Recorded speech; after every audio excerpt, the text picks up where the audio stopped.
So, yun nga guys, yung ginamit ko, ito, yan, luyang dilaw, chicken cubes, tapos tong chicken kanina, nag-ano ko ng bawang, then pamintain, patis yung ilalagay natin.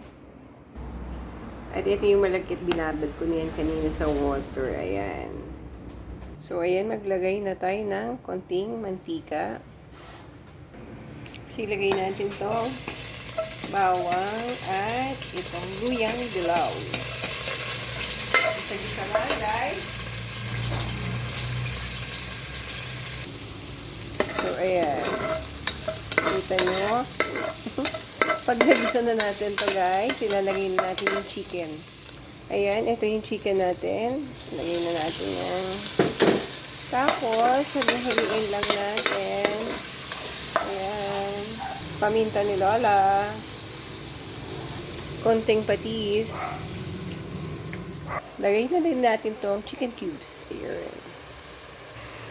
So, ayan guys, haluin lang natin to hanggang sa maluto ng bahagya ang chicken para kumapit naman yung lasa ng mga pinaglalagay natin. Ayan. Ayan guys, pag ganyan na yung kulay niya, ilagay na natin tong ating malagkit. Ayan. So, ayan guys, kumukulo na ang ating sopas, char. Ang ating ars caldo. Kulay sopas. Kulay sopa siya kasi dahil ang ating luyang dilaw at dahil wala akong ordinaryong luya ay luyang dilaw ang aking ilagay. Sana siya ay lumasa para pampaganda ng boses. So ayan, halu-haluin lang natin ito kapag kumukulo para hindi kumapit at saka para medyo lumapot ang ating arroz caldo. Ayan, so ang ingay-ingay ng ating tangke ng tubig. Sorry naman. So ayan, maya ulit. At dito naman sa ating isang baby caldero, tayo magpapakulo ng egg. At dahil tatlo lang kami ditong kakain, so tatlo lang yung egg na ating ilalagay. Meron na namang chicken na bahagya doon. Eh, iba-iba pa rin ang lugaw kapag meron siyang egg, diba? Dahil feeling ko ay may manghihingi ng arroz caldo. Ito, naglagay tayo ng konting kaning lamig dito sa ating, ayan.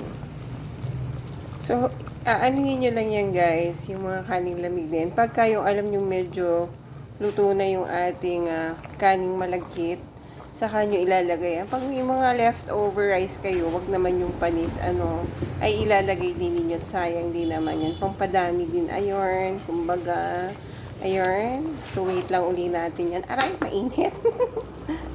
So, ayan, nagkakalambugan itong tatlong egg na to. Pag mga 5 minutes hard-boiled na po yan. So, ayan. Minsan naman, iga na nga bago pa makuha, sunog na ang tubig, bago pa makuha. May 5 minutes pa itong si Mama Ken. So, ayan guys, parang luto na ang ating arroz caldo a la Mama Ken. Ayan. Ay, nako, nalaglag. Ayan. Kita-kita yung kaning lamig, yung kulay ng kaning lamig o lumalabas siya. Unlike yung kanina na unang yung pagkagisa ng mga luyang dilaw, nilagay ko na agad yung malagkit. So, ayan, iwala yung kulay ng kaning dilaw, ng malagkit at saka nung kaning lamig. So, ayan guys, konti na lang siguro, paiga-igahin lang natin ng konti. Para luto ng ating arroz caldo a la Mama Ken. Ayun guys, binalatan ko na din tong tatlong itlog na aking nilaga kanina at medyo nalalambutan ako dito sa ating mga eglog. Kaya ilalagay muna natin ulit ito dito sa ating kumukulong. Dahan-dahan, natalabsi. Ayan, nilagay ko na siya dyan guys para siya ay tumigas palalo. Kasi malambot pa, nung mabalatan ko malambot pa ang eglog. Ayan. So, bahala na kami manghuli mamaya ng manok at ng eglog dito sa arroz caldo a la Mama Ken. Ayan po, luto na siya guys. Bahagya lamang. Haluin natin yung kaunti at parang medyo dinikit sa ilalim. Ayan, kita nyo ba yan? O, tama-tama sa panahon na hindi maintindihan, mainit or malamig. O, diba? Dati kasi guys, nagtinda ako sa dito sa food park, sa Lumiere nito, nung hindi pa pwede yung aming tapsilog. So, ito yung niluto ko, mga arroz caldo ni may mga toppings na kung anik-anik, ay nakakapagod din. So, ayun, effect naman, may mga naghahanap pa rin, kaso hindi na kayang karili ni Mama Kay. Kung sino lang ang gusto, ay ayun lang siguro pwedeng ipagluto, ano. So, ayun guys, kainan na tayo mamaya. Wait lang. Ayan ang mga person na papakainin ng arroz caldo. May balak ba atang maging jowa ni Spider-Man? Oh, nag-akyat pa kayo. Anong feeling nyo dyan? Kamusta ang pag-makeup nyo? Nasaan ang makeup? Nawala na. Kakain na tayo ng arroz caldo, guys. At eto guys, dahil wala akong kalamansi, ay itong lemon social, medyo social ng bahagya. Ayan, maglalagay tayo ng konting patis. At saka itong lemon ay ating ipigati ito. Tanda ko nung ako'y elementary, nilalagyan pa ng paminta, ang lugaw.